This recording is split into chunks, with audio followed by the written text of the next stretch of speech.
야담상회를 찾아주신 선비님들 감사드리옵니다. 그럼 이야기 시작합니다. 첫 번째 이야기, 목적을 가지고 머슴방에 들어간 마님. 옛날 옛적 조선의 산세 좋은 문막골이라는 고을에 전디 젊은 과부가 살고 있었습니다. 일찍이 남편을 떠나보내고 홀로 외롭게 지내고 있었지요. 생전 남편이 남겨준 문전옥답이 제법 되어 세경을 놓고 머슴을 부려 그녀의 살림살이는 어려운 것이 없었으나 그녀의 문제는 그런 곳에 있지 않았으니 그것은 바로 밤마다 찾아오는 외로움이 이 과부를 지독하게 괴롭히고 있다는 것이었습니다. 참으로 외롭고 외롭도다. 내 아직 창창한 육신을 지녔거늘 이처럼 매일을 독수공방하며 적적히 지내야 한단 말인가. 과부는 입술을 깨물며 중얼거리고는 어둠 속에 취해 이불 안으로 손을 집어넣어 질척이는 손장난으로 자신을 위로하다가 탄식과 슬픔을 내뱉었습니다. 그렇게 과부가 제 섬섬 옥수를 벗삼아 기나긴 외로움만 쌓고 지내던 어느 날, 과부 댁에서 가장 많은 일을 하고 있던 고참격의 머슴 한 명이 풍토병을 얻어 몸져눕게 되었습니다. 성미가 모질지 못했던 과부는 그간 제 집서 고생하다 병을 얻은 머슴에게 세 달치 세경을 챙겨주며 그를 고향으로 돌려보내 주었어요. 그리 머슴을 보내놓고 정신을 차려 집안을 돌아보니 농번기가 닥쳐 당장 일손이 급한 처지에 일이 되었으니 과부는 발등에 불이 떨어지고 말았지요.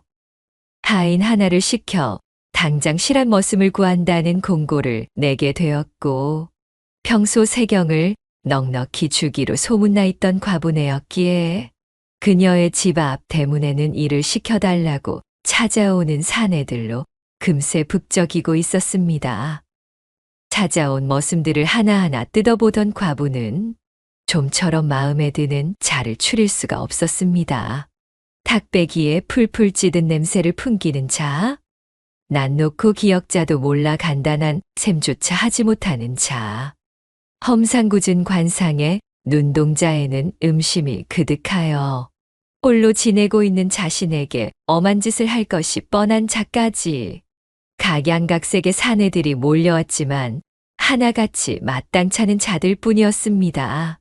이 고을에 믿고 일을 내어줄 만한 사내가 이리도 귀했단 말인가. 때를 놓치면 애써 구해둔 소장농들마저도 쓸모 없어지게 생겼으니 이거야 원. 그렇게 과부가 실망만 잔뜩 안고서 허송세월을 보낼 때였습니다. 계십니까요? 이 댁서 일할 머슴을 구한다는 소리를 듣고 찾아왔구만요. 이른 아침 과부 댁의 대문을 두드리며 찾아온 자가 있었으니 과부가 대문을 열고 나가보자 허우대가 듬직한 사내가 겸연쩍은 얼굴로 서 있었습니다. 똘망똘망한 눈동자에 번듯한 품새가 과부의 마음에 쏙 들었지요. 게다가 달고 다른 저작거리 사내들과는 달리 어딘지 모르게 어색함이 깃들어 있는 순진한 몸짓이 더할 나위 없이 좋았습니다. 마침 잘 오셨네. 이리 들어오시게. 과부는 헛기침을 하고는 사내를 마당 안으로 들여주었어요. 그래. 이름이 무엇인고? 다른 집에서 세경살이는 좀 해보셨는가? 셋내 덕배라고 부르심 쓰고요. 윗골 정참봉 댁에서 나무찜을 해다주는 일을 하다가 여기저기 소장농들 틈에 끼어서 날품이나 팔아봤지 진득하니 세경살이로 들어와 본 것은 처음이구먼요. 이를 따내려 거짓을 고할 수도 있었는데 경험이 없음을 술술 털어놓는 것이 또한 과부의 마음을 흡족하게 했습니다. 이런 성품을 지닌 자라면 지저분한 입방아에 오를 만한 귀찮은 일도 없겠다 싶어진 과부는 혹여나 제가 너무 마음에 들어하는 눈치를 보여 몸가짐에 방정맞음이 드러날까 주의하며 입을 열었지요. 믿음직하게 일을 처리해줄 사람이 필요한데 할 수 있겠는가? 아이고, 그러면 입죠. 이래봬도 힘 하나는 타고났습니다요.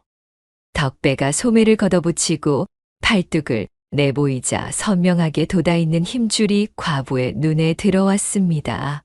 일순 그녀의 심장이 요동을 치며 쿵쾅거리는 것이 자신의 귀에까지 들릴 지경이었지요. 커져버린 눈동자를 주체하지 못한 과부가 필사의 힘으로 정신줄을 부여잡고는 아무렇지 않은 척 대답했답니다. 그래, 그렇다면 오늘부터 한번 일을 해보시게? 농번기라 한창 정신없이 바쁠 테니. 내 잘 부탁함세? 과부는 붉어진 뺨을 애써 감추며 덕배를 머슴으로 채용하였습니다. 과부는 어쩐지 앞으로 즐거운 일이 벌어질 것만 같은 아찔한 기대감에 구름 위를 종종 걸음으로 내딛는 기분이 들었지요. 이튿날부터 본격적으로 일을 시작한 덕배는 과연 일머리가 특출나서 전에 일하던 머슴의 그림자도 생각나지 않을 만큼 열심이었습니다. 시원스레 일을 해치우는 덕배를 보며 과부는 점점 더 그를 신용하게 되었지요. 입도 무거워 주변 사람들에게 말을 전하는 기색도 전혀 없었고 그저 묵묵히 제 할 일만 해내는 점 또한 믿음직하였지요. 뿐만 아니라 이 덕배에게 풀풀 풍기는 사내의 배포가 어찌나 아찔하던지 수확한 농작물이 든 자루를 한아름 지고와 곳간에 정리하다 말고 덕배가 흐른 땀을 닦으려 앞섭을 풀어헤치자 소작농들을 관리하던 과부가 그 모습을 발견하고는 두 눈이 휘둥그레해졌습니다. 사람들의 눈을 피해 석갈의 뒤로 숨어 덕배를 몰래 지켜보던 과부는 그야말로 제 심장을 주체하지 못하고 있었습니다. 덕배 저것이 아주 넝쿨째 굴러들어온 호박이로구나. 저 널찍한 가슴팍이 참으로 단단해 보이는 것이 내 길고 긴 외로운 밤을 풀어줄 위인으로는 안성맞춤이련만. 과부는 달큰하게 흥이 오른 목소리로 덕배의 튼실한 품에 안겨 매달린 채 방아를 찢듯 운율을 타며 거하게 합의를 치르는 상상까지 하게 되자 정신을 차릴 수 없었습니다. 덕배에게 욕심이 난 과부는 혹여나 덕배가 다른 집의 머슴살이에 눈을 돌릴 것이 걱정되어 끼니마다 풍성한 진수성찬을 내어주었고 덕배에게 잔소리 한 번 없이 세경 또한 넉넉히 챙겨주었습니다. 이러다 보니 먹고 살기 위해 머슴일에 뛰어든 덕배는 저를 지극하게 대우해주는 과부에게 충심이 생기지 않을 수가 없었지요. 제 동네 또래 동년배들 머슴살이 이야기를 들어보면 계약으로 받아낸 머슴살이임에도 불구하고 이것이 머슴인지 노비인지 구분이 되지 않을 정도로 죄 고생만 하고 세경도 제대로 받지 못해 억울한 사연 투성이인데 자신만 마치 별천지에 있는 듯 다른 세상이었으니 덕배는 점점 제 마님인 이 과부에게 깊은 마음이 있는 것이었습니다. 그리고 그러한 충심이 깊어지면 깊어질수록 어쩐 일인지 덕배의 얼굴에도 수심이 깊어져만 갔습니다. 어째 내가 들었던 이야기랑 너무도 다른 것이 대체 이것이 어찌된 일인겨? 참말로 이러다 천벌이라도 받는 거 아닌가 모르겠구먼. 악독한 지주가 아니라 참말로 하늘서 내린 선녀님이 따로 없는 분인디 말이여. 알 수 없는 소리를 중얼거린 덕배는 한숨을 크게 내쉬고는 곳간으로 들어가 하던 일에 마저 손을 뻗었습니다. 그렇게 시간은 흐르고 흘러 과부와 덕배의 사이가 더욱 돈독해진 어느 날 밤, 그간 벼르고 벼르던 과부는 결국 하인들이 모두 잠든 삼경이 되자 고양이 걸음으로 살금살금 덕배에게 내어준 별채를 향했습니다. 팔자로 누워 거하게 잠들어 있는 덕배의 숨소리를 따라 조심스럽게 들어간 과부는 숨을 죽이고 조용히 덕배의 하초 위로 푸짐한 복숭아를 들이밀었지요. 촉감으로 전해지는 덕배의 양봉은 상상으로만 맛보던 것보다 그 위세가 더욱 놀랍도록 대단하여 이를 치르기도 전에 정신이 혼미해지는 기분이었습니다.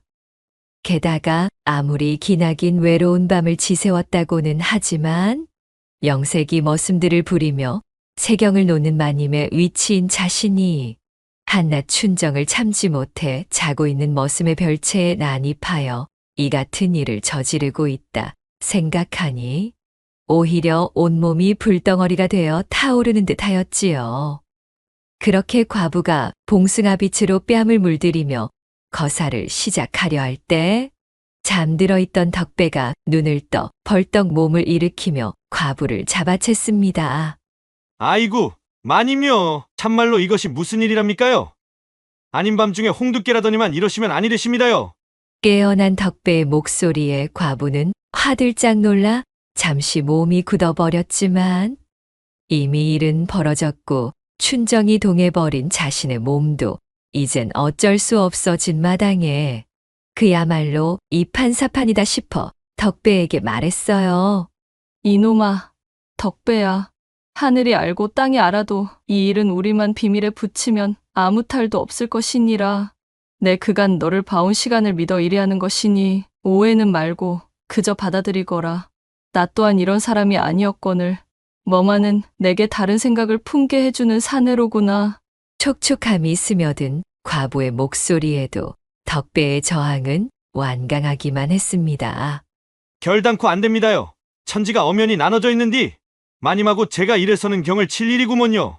덕배는 그 길로 과부를 들쳐안고 별채 밖으로 밀어 쫓아내고는 방문을 쾅 닫아버렸습니다.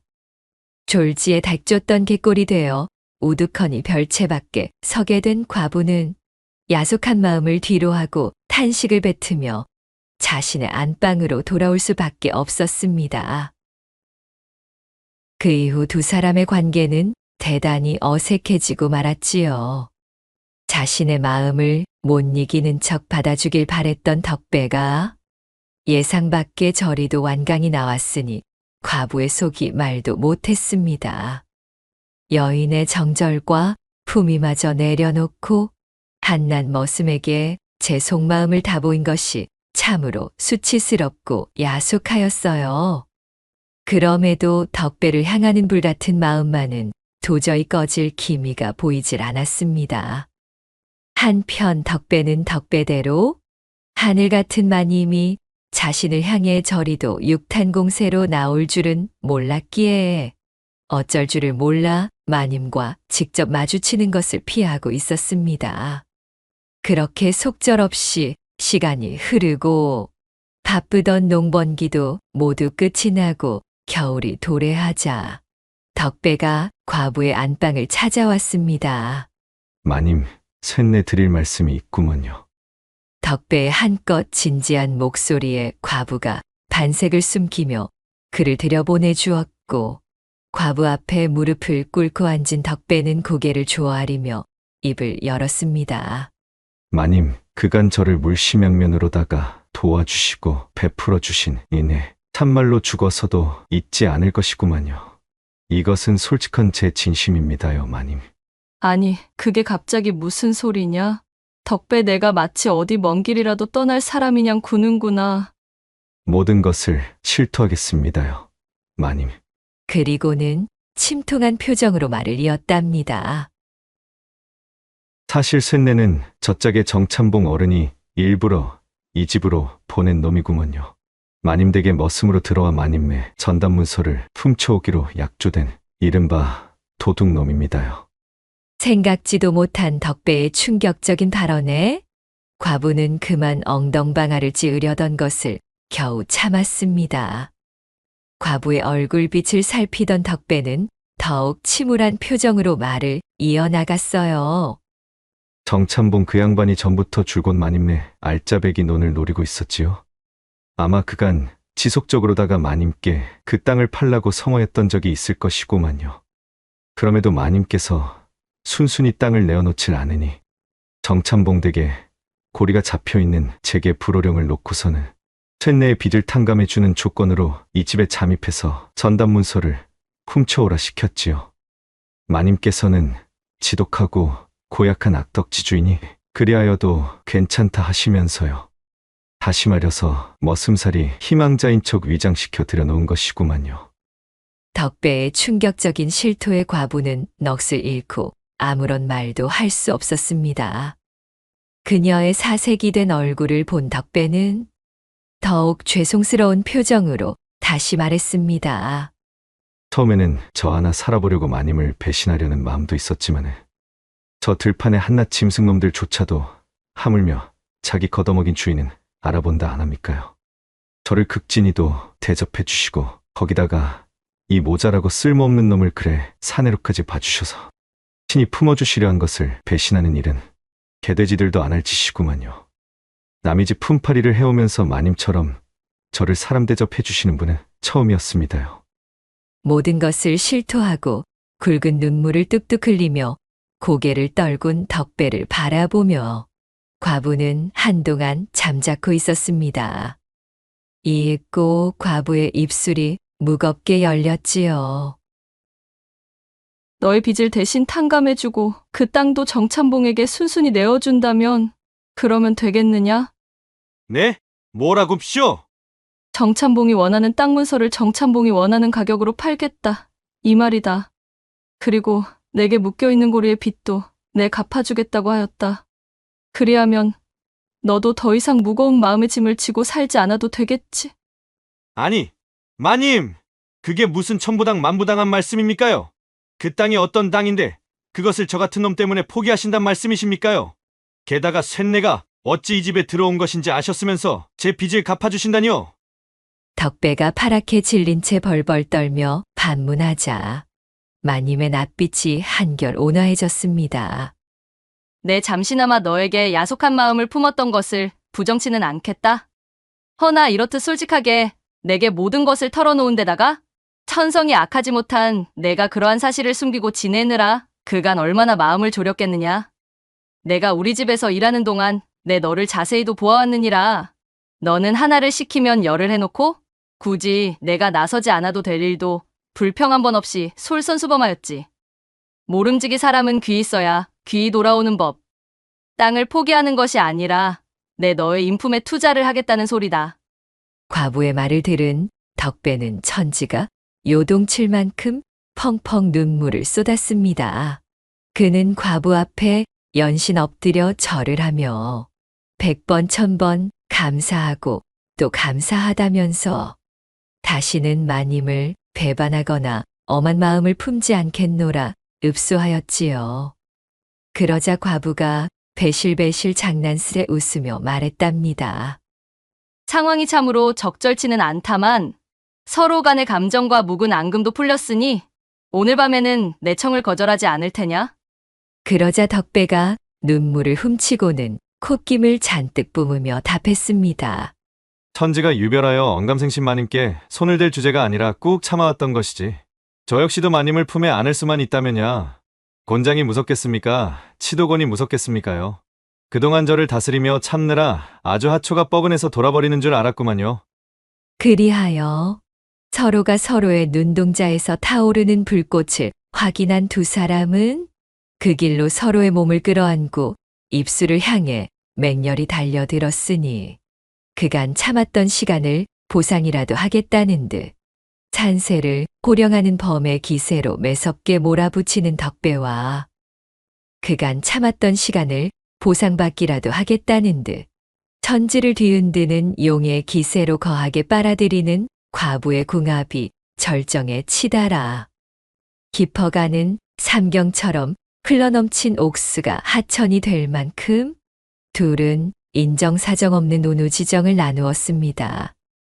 덕배의 묵직한 공격을 여지없이 받아내던 과부는 벌어진 입을 다물 줄을 모른 채 자신의 육신과 한 몸으로 뒤엉킨 덕배를 와락 끌어안으며 자지러지는 탄성을 억눌렀습니다. 그렇게 한바탕 소란을 펼친 뒤 덕배는 자신을 위해 땅을 내어놓고 빚을 탕감해준 제 마님의 은덕에 보답이라도 하려는 양 낮에는 전보다 2배 3배 열심히 몸을 놀려 일을 하였고 밤에는 지치지도 않고 마님을 위해 열성을 다하여 봉사에 매진하였으니 과부는 땅을 내어준 것이 하나도 아깝지가 아니하여 항시 얼굴에는 웃음꽃이 떠나가질 않았습니다. 마을 사람들도 나날이 생기가 돌고 어여뻐지는 과부를 보며 의아해하였지요. 이후로도 두 사람은 굳게 비밀을 유지하며 이 미래를 즐긴 덕분으로 과분의 담벼락에서는 오래도록 웃음소리와 교성이 끊이질 않았다는 후문이 옵니다. 두 번째 이야기, 금슬 좋은 초시 부부의 새색시가 자신의 입을 막은 이유. 내 팔자명부에는 과거읍제가 쓰여 있지 않은 모양이로구먼. 이번 취재 문제는 그리도 수월했다 하던데 나는 어찌하여 이리 낙방의 쓴 잔을 마시고서는 또다시 고향 땅으로 돌아가야만 하는 신세인가. 한양으로부터 이어지는 마을 경계 고갯마루에서 이초 씨가 신세 한탄을 푸지게 하며 터벅터벅 걸음을 옮기고 있었습니다. 그는 또다시 과거에 낙방하여 크게 낙심한 채 입신양명을 하지 못해 기울어져가는 가세가 걱정된 나머지 자신의 처지를 한탄하며 한숨을 내쉬고 있었지요. 목구멍이 포도청이라 매번 낙방만 하는 과거 공부만 붙들고 살 순 없는 노릇이었습니다. 이대로는 아니 되겠다. 나를 믿고 별 볼 일도 없는 집안으로 시집 온 내 색시를 위해서라도 풀 공부는 잠시 치우고 먹고 살 국립부터 해야 되겠구나. 그는 자신의 새색시를 볼 면목이 없어 내키지 않는 걸음을 애써 옮기며 마음을 다잡고 길을 재촉했어요. 고향 땅을 밟은 이초 씨는 삼심리 밖에서 제일 부자인 천석군 부자 황참봉 댁에서 가내 살림을 돌봐줄 집사를 새로 구한다는 소식을 전해 들었습니다. 그 길로 불이 나게 달려가 자신의 사정을 이야기하고는 부디 자신을 집사로 채용해달라 읍수하였지요. 이초 씨의 사정을 들은 황참봉은 선뜻 그를 받아들여 그가 집사로 일할 수 있도록 하였습니다. 일자리를 구하게 된 이초 씨는 한시름 덜었다는 마음에 안도하였으나 문제는 집에 홀로 남아있을 새색시였습니다. 집사라 함은 무릇 세경을 주는 집에 숙식으로 기거하여 모든 살림 전반을 돌봐야 하는 자리였기 때문에 삼십리 밖이나 떨어진 자신의 집에서 왕래할 수는 없는 노릇이었습니다. 다 쓰러져가는 자신의 초가삼간에 혼이 난 지 얼마 되지도 않은 새 신부 혼자 덩그러니 남겨두는 것은 너무도 마음이 편치 않아 이초 씨는 평소 친하게 지내던 이집 이모님을 불러서는 얼마간의 양식과 품삯을 줄 터이니 자신의 새색시와 함께 지내달라 부탁했습니다. 조촐하게 진보다리를 꾸리고 황참봉댁으로 떠나는 날 아침, 이초 씨를 배웅 나온 새색시는 닭똥 같은 눈물을 주룩주룩 흘리며 제 옷고름으로 눈물을 찍어내고는 말했습니다. 서방님, 소첩이란 걱정 마시고 부디 몸성이 지내셔요. 소첩은 이 집에서 서방님이 돌아오시는 날만을 기다리며 잘 지내고 있겠습니다. 부인, 내 참으로 부인을 볼 면목이 서질 않는구려.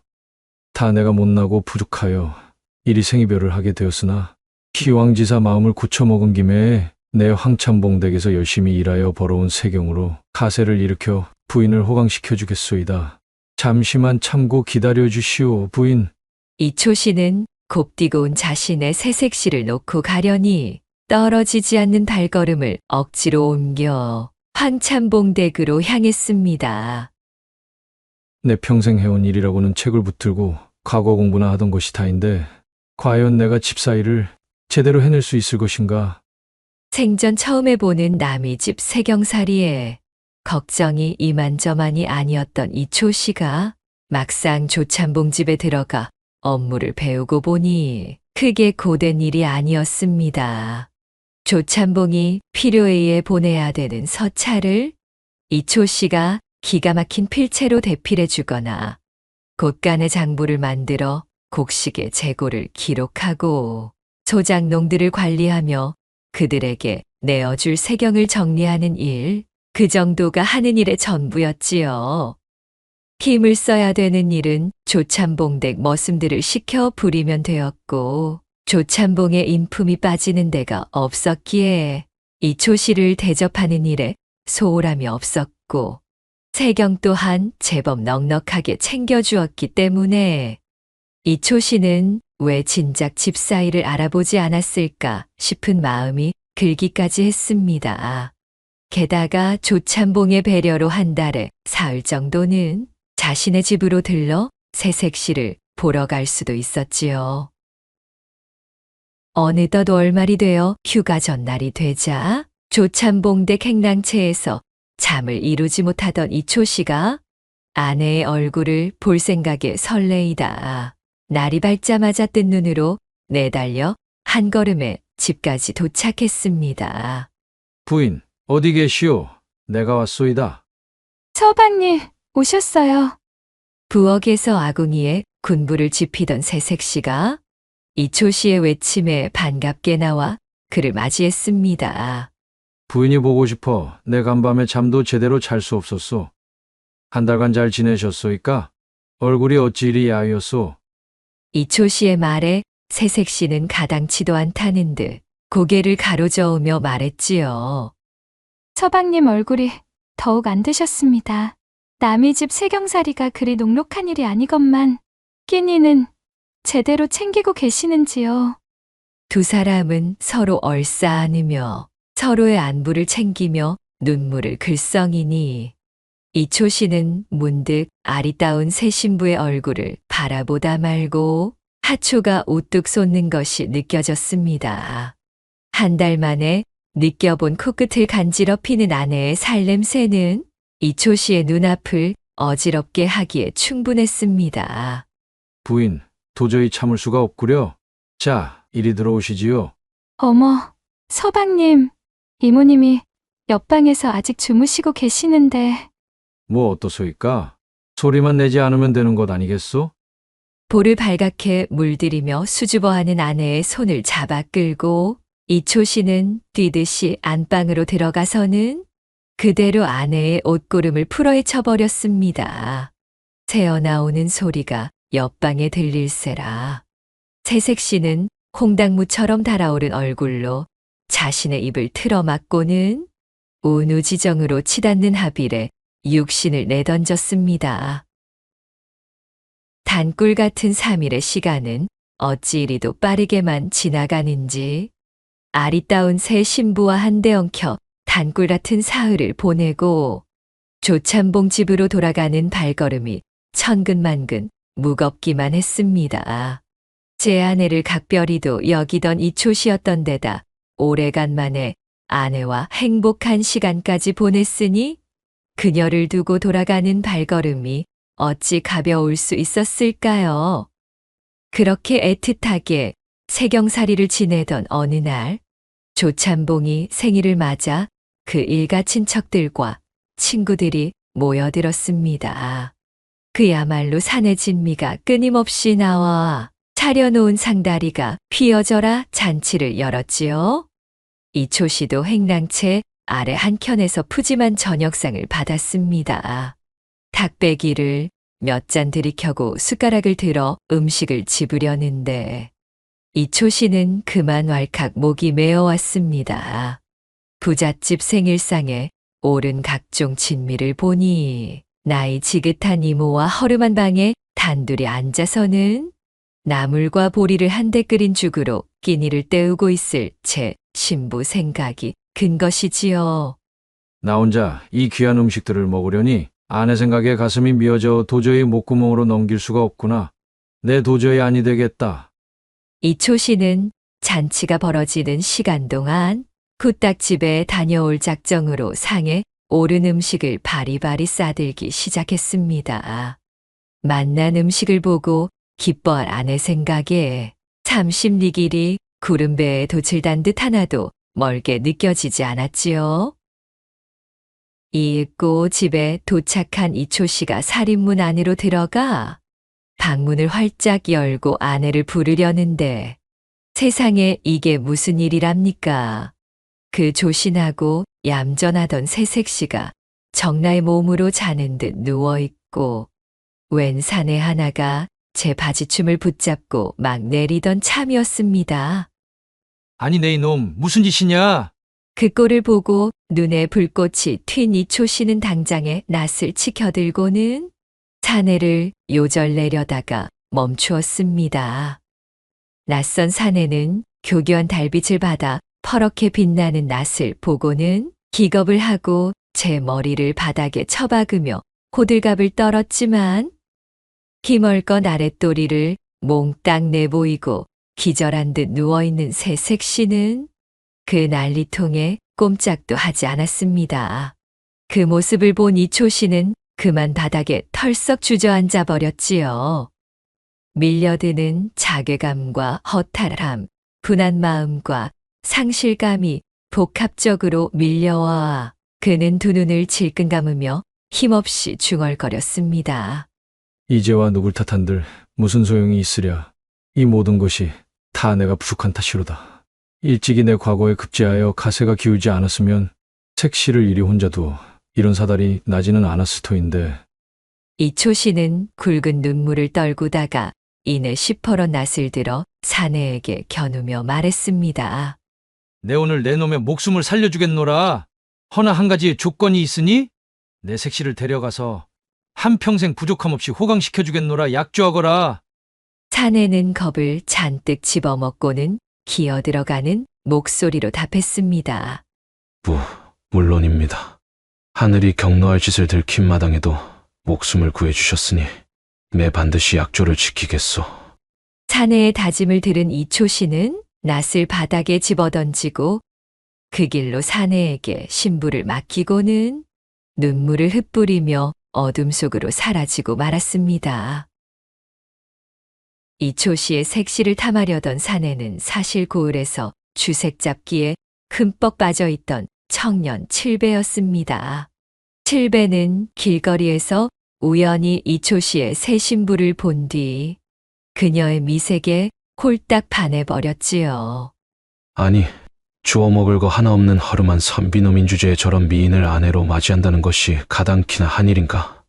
이거야 원 눈꼴 틀려 못 봐주겠구만. 그날부터 이초씨가 집을 비울 때면 이초시내에 찾아가 온갖 사탕발림의 말로 새색시를 꼬드겼습니다.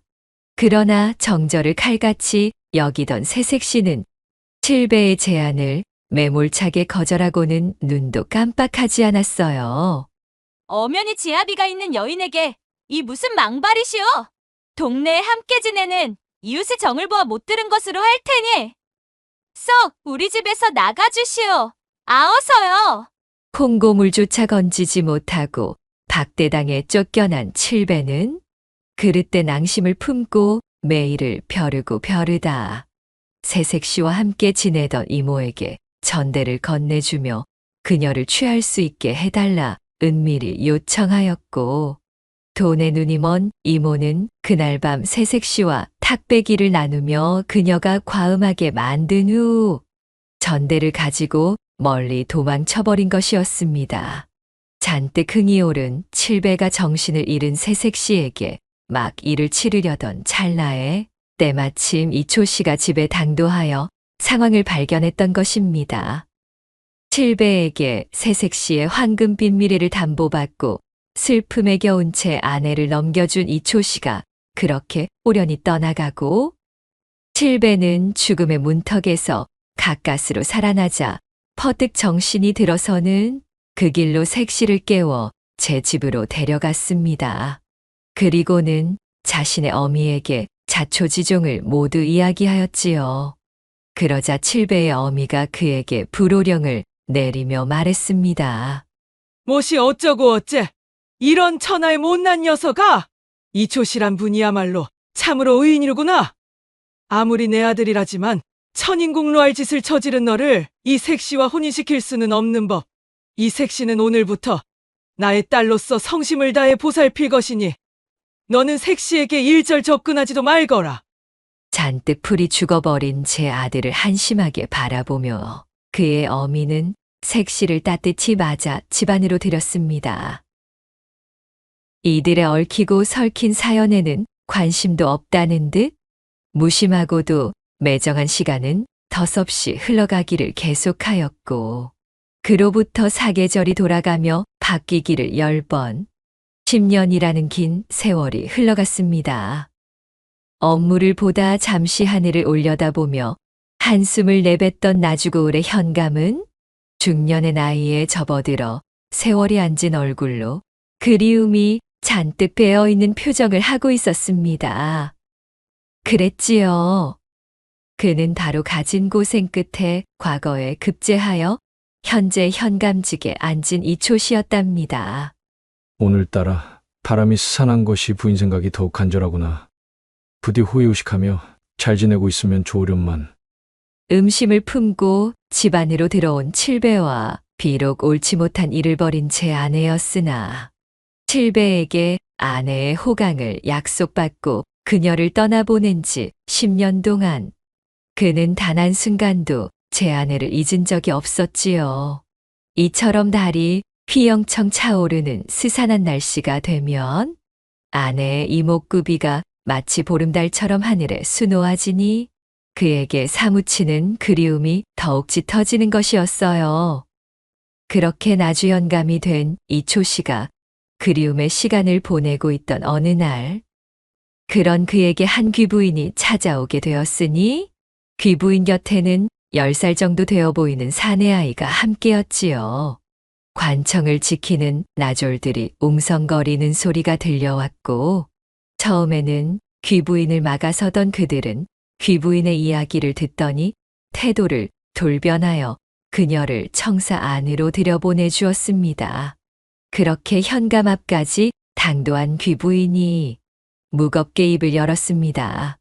나으리, 지금으로부터 10년 전의 어느 날 밤을 기억하고 계신지요? 기해년 4월에 달빛이 유난히 밝았던 밤이었습니다. 귀부인이 꺼낸 한마디에 이현감은 화들짝 놀란 얼굴이 되어 그 자리에서 얼어붙고 말았지요.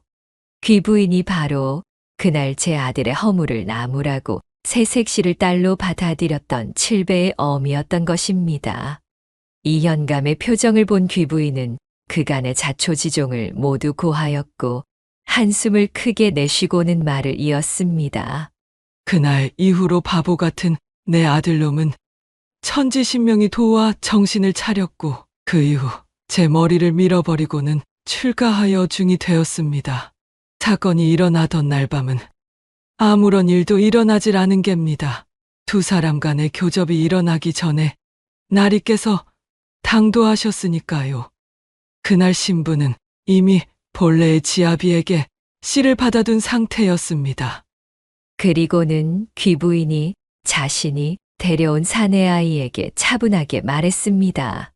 자, 인사를 올리거라. 너의 아버님 되시는 분이시란다. 귀부인이 말해준 모든 사실을 듣고 아이를 본 이현감은 눈물을 쏟으며 뛰어내려가 자신의 아들을 와락 껴안았지요.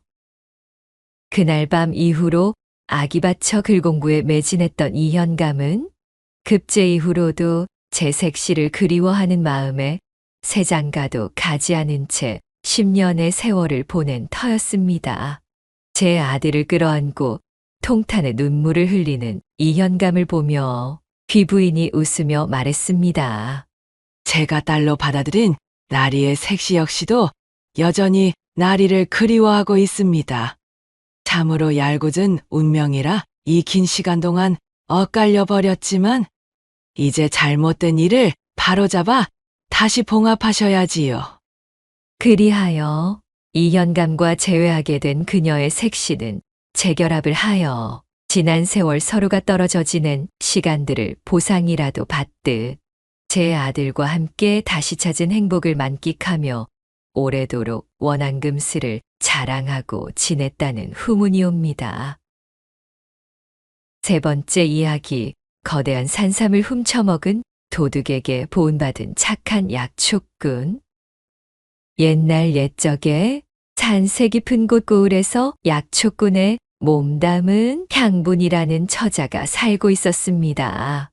어려운 시절 난을 당해 조실부모한 향분은 아버지 생전에 배워둔 약초구별법을 이용하여 홀로 근근히 입에 풀칠을 하고 있었지요. 이 향분에게는 아주 커다란 고민이 하나 있었는데 그 고민인즉슨 어려운 형편 때문에 시집을 가지 못한 자신에 대한 서러움이었습니다.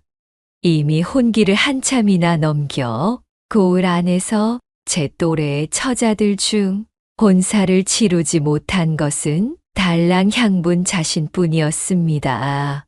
올해는 가려나 내년엔 가려나 하며 지나친 세월이 벌써 몇 년이던가요. 또다시 한 해가 속절없이 흘러버린 탓에 그놈의 나이라는 것을 더 먹고 말았으니 이제 올해 26의 노처녀가 되고 말았지요. 이 찢어 죽일 가난이 문제요.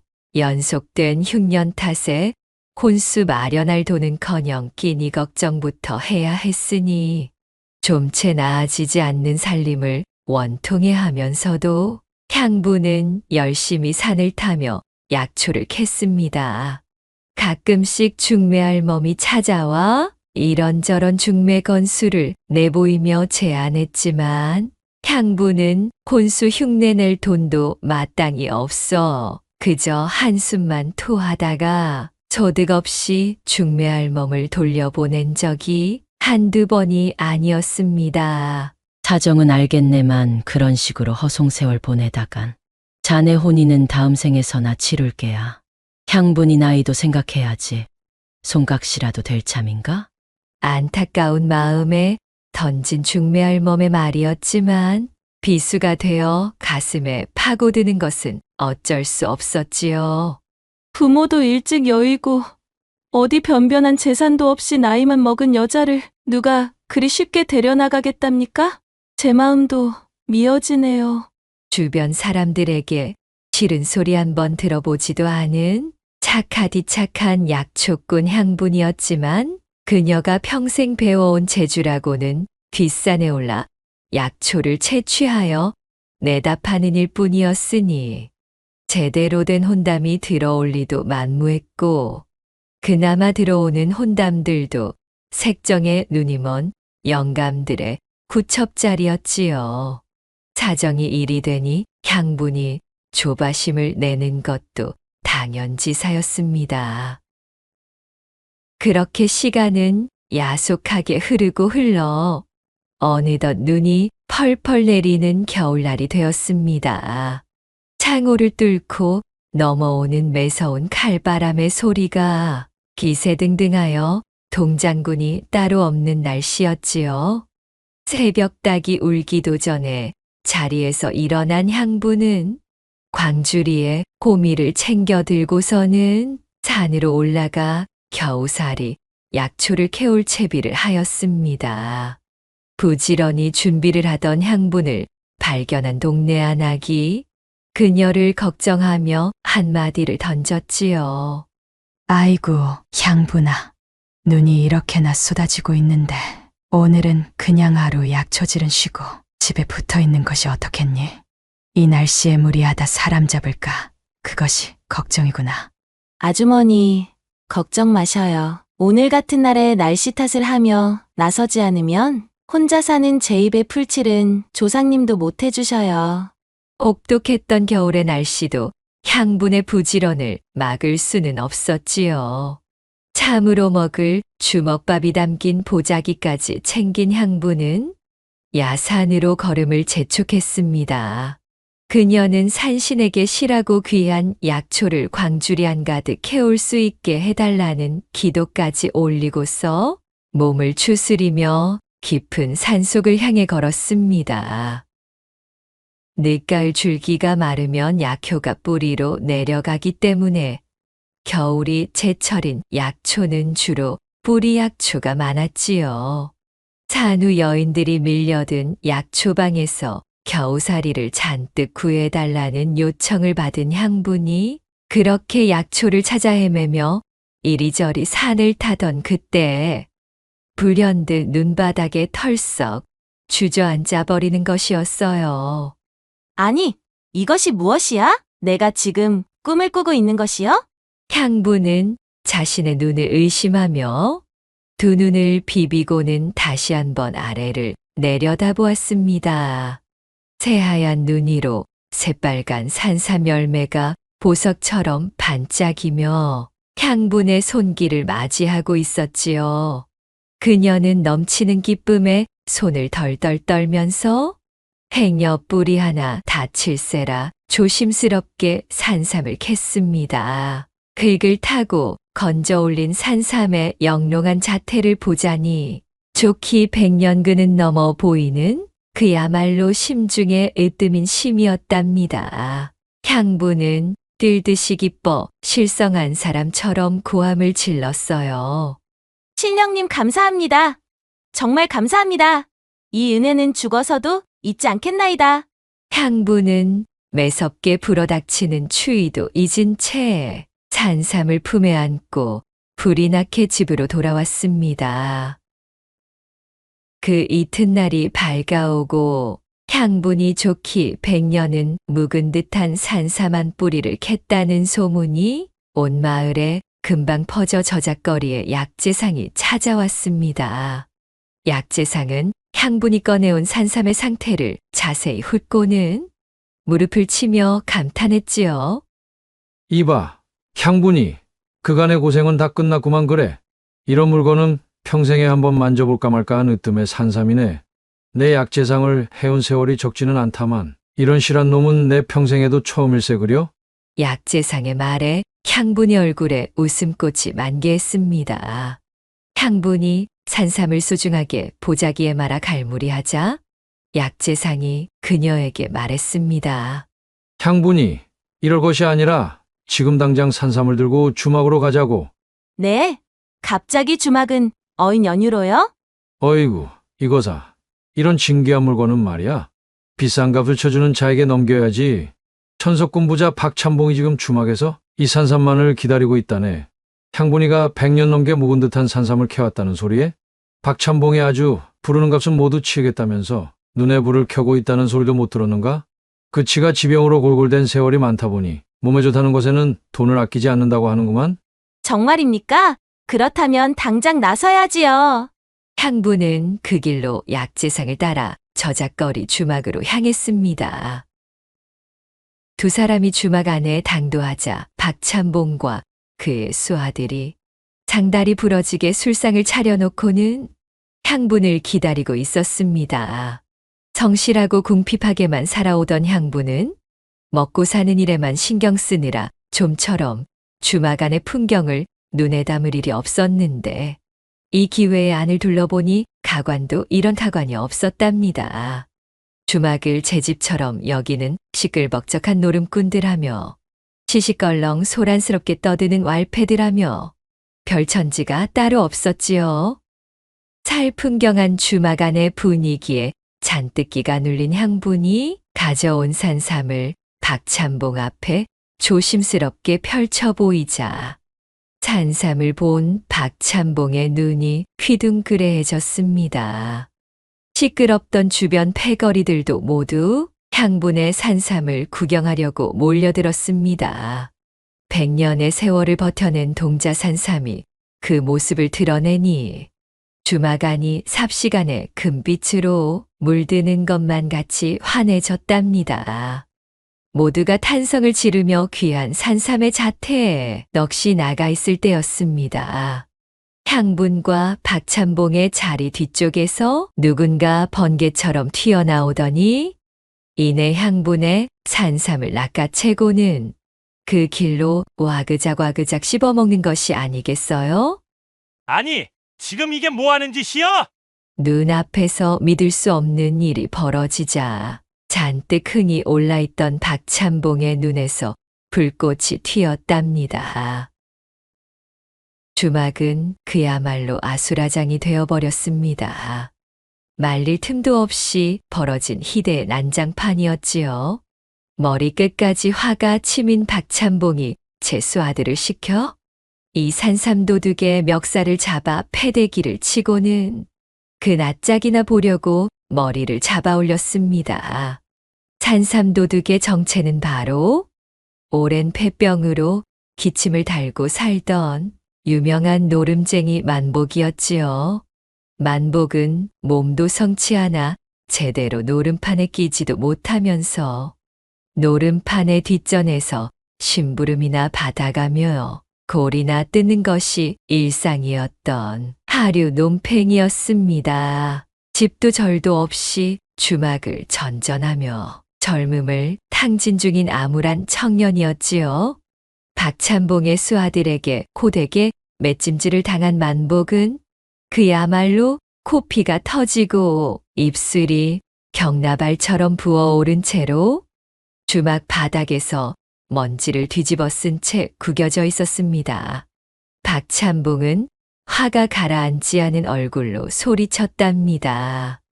내 이놈을 포박해서 당장 우리 집으로 끌고 가렸다. 이 천하의 도둑놈 배를 갈라 산삼을 끄집어 내어서라도 그 산삼은 내가 취해야겠구만. 박찬봉의 외침에 산삼도둑 만복은 사색이 되고 말았습니다. 노름판을 전전하며 겨우 얻어마신 약주가 채 깨기도 전에 자기도 모르게 저지른 일이었지만 그렇다고 저 박찬봉이 사정을 봐줄 위인은 아니었으니까요.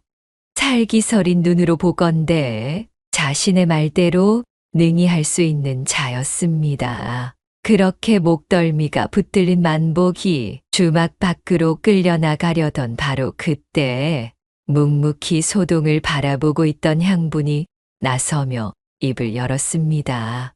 참봉 어르신, 아직까지 만복 씨의 뱃속에 있는 그 산삼은 제 것인거려. 뭐시? 아니 향분이 그게 무슨 소리야? 참봉 어르신께서는 아직 제 산삼의 값을 치르지 않으셨습니다. 그렇지요? 그렇다면 아직까지는 산삼의 소유권이 제게 있다는 말이지요. 향분의 말을 들은 박찬봉은 아무런 말도 할 수 없었습니다. 그녀의 말대로 아직 산삼의 가격을 지불하지 않았기 때문이지요. 제 아무리 화가 난들 산삼의 본래의 주인이 나서 저리 말하니 박찬봉은 이렇다 할 대꾸가 생각나질 않았습니다. 그러자 향분이 다시 입을 열었지요. 그러니 이 도둑놈의 배를 째든 통째로 삶든 산삼의 주인인 제가 하겠습니다. 참봉 어르신께서는 그치를 제게 넘겨주셔요. 그리하여 향분은 씩씩대던 박찬봉의 수아들에게서 만복을 건네받게 되었지요. 그렇게 주막을 빠져나와 인적이 드문 언덕마루에서 만복을 풀어주며 향분이 말했습니다. 만복 씨, 어서 가세요. 뒤는 걱정 말고 얼른 도망치셔요. 만복 씨의 배를 뒤집어 본들 이미 뱃속으로 떨어진 산삼이 멀쩡하겠어요. 오죽일이 풀리지 않고 답답했으면 만복 씨가 그런 행동까지 했을까 싶은 마음입니다. 만복 씨를 책망치 않을 테니 마음 쓰지 마시고 얼른 도망치세요. 어서요. 행여나 참봉 어른 눈에 띄기라도 하면 모진 꼴을 당할 테니 다시는 노름판이나 주막엔 얼씬하지 마시고요. 아시겠죠? 향분의 말을 들은 만복은 눈시울을 붉힌 채로 잠시 멍하니 서서 그녀를 바라보다 이내 몸을 돌려 고개 너머로 사라졌습니다. 그렇게 향분이 만복을 보내준 뒤 사라진 만복을 다시 본 마을 사람은 아무도 없었지요. 한바탕 소동을 뒤로하고 집으로 돌아온 향분은 바닥에 털썩 주저앉아 크게 한숨을 토했습니다. 어진 마음에 만복을 보내주긴 하였지만 눈앞에서 산삼을 날려버린 쓰린 속은 어쩔 수 없었으니까요. 어휴, 그걸 팔아 혼인미천으로 삼으려 했는데 어쩐 일로 그런 복이 굴러들어오나 하였네. 내 팔자에 너무 과한 물건이었지 뭐야. 향분은 아쉬움을 뒤로하고는 자리에서 일어나 집 안으로 들어갔습니다. 또다시 3년이라는 세월이 흘렀습니다. 얼음이 녹고 꽃이 고개를 드는 어느 봄날이었지요. 향분이 예나 다름없이 약초를 찾아 헤매다 산을 내려와 집마당으로 들어섰습니다. 쑤셔오는 무릎에 몸을 가누며 약초들을 정리하려는데 자신의 집 마당 앞에서 갓을 쓰고 비단 두루마기를 입은 젊은이가 냅다 자신을 향해 넙죽 절을 하는 게 아니겠어요? 깜짝 놀란 향분이 다급하게 약초를 내려놓으며 고개를 조아렸습니다. 아니 귀한 양반분께서 어찌 저 같은 아래 것에게 이러십니까요? 잔뜩 움츠린 어깨로 조아리던 향분의 목소리에 비단 두루마기의 사내가 반가운 목소리로 답했답니다. 향분 씨, 저를 모르시겠습니까? 저 만복입니다. 예, 만복씨. 그 말을 들은 향분이 고개를 들어 찬찬히 그의 얼굴을 살폈습니다. 갓을 쓴 얼굴을 들여다보니 정말로 3년 전 자신이 도망치도록 보내준 그 만복이 맞았던 것이지요. 하지만 예전과는 너무도 달라진 모습이었습니다. 피골이 상접하던 꾀죄죄한 모습은 온데간데 없었고 얼굴에는 기름진 살이 올라와 광채가 나고 있었으며 그 어깨는 떡 벌어져 아주 다른 사람이 되어 있었습니다. 이게 어찌 되신 일인가요? 만복씨의 용모가 마치 다른 사람이 되어 있네요. 모든 것이 다 향분 씨 덕택입니다. 안으로 들어 제 이야기를 들어보시지요. 만복은 향분을 부축하며 그녀의 집 툇마루에 앉아 그간의 이야기를 시작했습니다. 3년 전 만복이 주막에서 향분이 산 삶을 훔쳐먹고 그 길로 오래 앓던 폐병이 완치되는 기적을 맛본 것이었지요. 골골 떼던 육체에서 전에 없던 힘이 솟아나기 시작한 만복은 마음을 다잡고 나루터에 진을 치고 자리를 잡아 장사판에 뛰어들었고 그간 부단히 노력하여 거상이 되어 있었던 것이지요. 그간 벌어들인 돈으로 양반의 지위까지 사게 된 만복은 산삼을 훔쳐먹었음에도 자신을 용서하고 놓아준 향분의 은혜를 잊지 않고 이렇게 돌아왔던 것이었습니다. 그날 향분 씨가 은혜를 베풀어서 저를 놓아주지 않았다면 저는 박찬봉 어른의 손에 맞아 죽었든지 길에서 객사를 하였든지 지금의 제가 될 수는 없었을 것입니다. 정말 감사드립니다, 향분 씨. 만복은 다시 한번 고개를 조아리며 향분에게 감사 인사를 전했습니다. 그렇게 기쁜 재회를 두고 서로 이야기꽃을 피워대고 보니 만복은 그간 장사에만 몰두하느라 아직 혼례도 치르지 않았던 총각이었지요.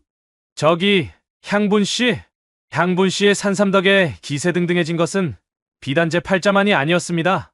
이제 그 덕을 산삼의 원래 주인에게 베풀고 싶은 마음인데 향분 씨는 어떠하신지요? 저는 향분 씨와 혼례를 올려 산삼으로 얻은 기운을 돌려드리고 싶습니다.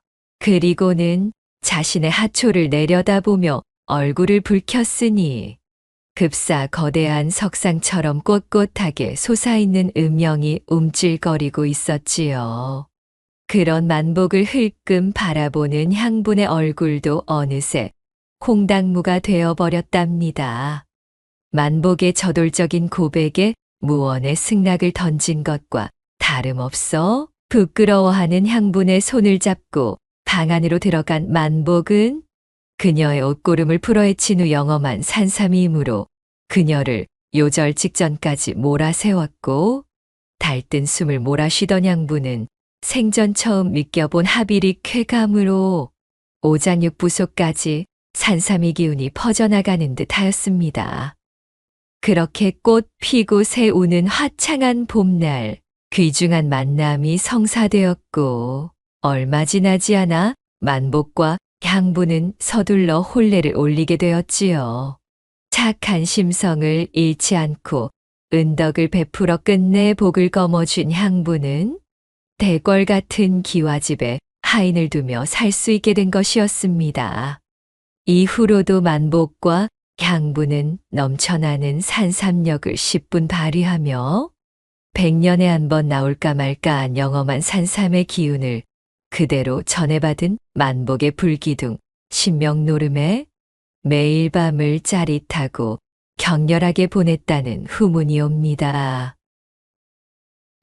구독과 좋아요, 댓글로 야담상회를 응원해 주셔요. 시청해 주셔서 참으로 감사하옵니다.